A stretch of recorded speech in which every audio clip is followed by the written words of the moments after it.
There's been a few series this year where you guys have obviously captured the first game. I know this one's a little different because obviously they're in seventh, you guys are in sixth. How'd you feel about the team's offensive performance today? As well as, did you like what Mooch was able to respond with this week compared to last week versus you, Albany? Yeah, Mooch looks a lot sharper. I think for him, last week he was up in the zone, and I think it was just a fatigue thing. He had gone back-to-back weekends, thrown over 100 pitches, so I think he was much sharper today. Did a really good job, gave us a good start in the seventh inning, the sixth inning. Offensively, it felt like, I think if you looked at the scoreboard in the middle innings there, like sixth, seventh inning, we had less hits than them, 6-7 hits, but felt like we were putting together really good at bats, loud outs, a lot of deep fly balls, barrels, and that's why I wasn't super surprised when we broke it open there late.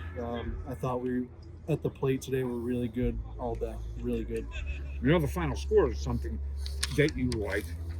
You made lineup changes before this.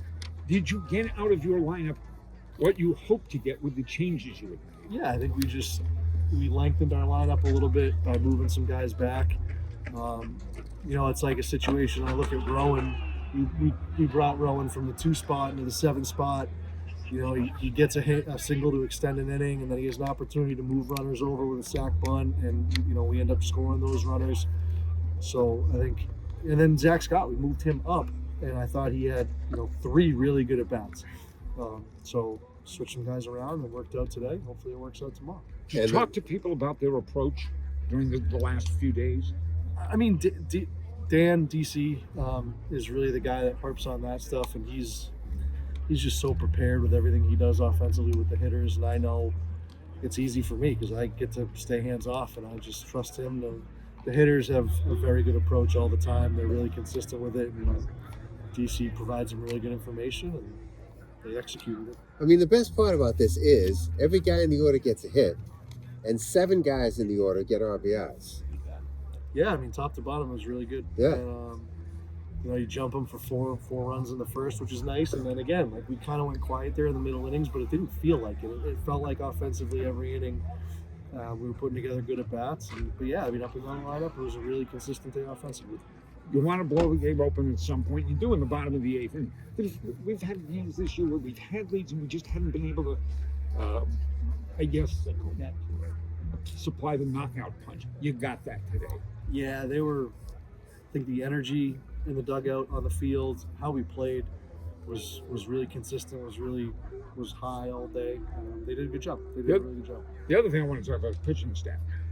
Okay, you were relaxed and cool. It was, in some ways, I think, anxiety inducing in that NJIT had runners on base in all but the first inning. The next 8 innings, they had runners on base. Many of them, they had runners in scoring position. But Mucciarone consistently gets the outs that he needs to. You bring in Foley, he gets the last 2 outs in the 6th inning, gets himself in a little bit of trouble, walking 2 people in the 7th, gets out of the inning. Geisler allows a man on base, he gets out of the inning. Tomorrow, man on base with 1 out, gets a double play. You got to love the way the pitching staff responded to the challenges that NJIT put out on the field. Yeah, and each guy does something a little different. I think you look at a guy like Mooch or Geisler or Tomorrow, they can get your double plays. Foley's a punch-out guy, and that's what he did. I think what helps with that is when our defense plays the way that they did. Pitching was great. Those 4 guys were fantastic. You look at like Mucciarone's inning, where he gets, where he got into some trouble. One of the innings he gets out of it because we have an unbelievable relay from Cal to Zach Scott to Solorzano, so we get the guy at home.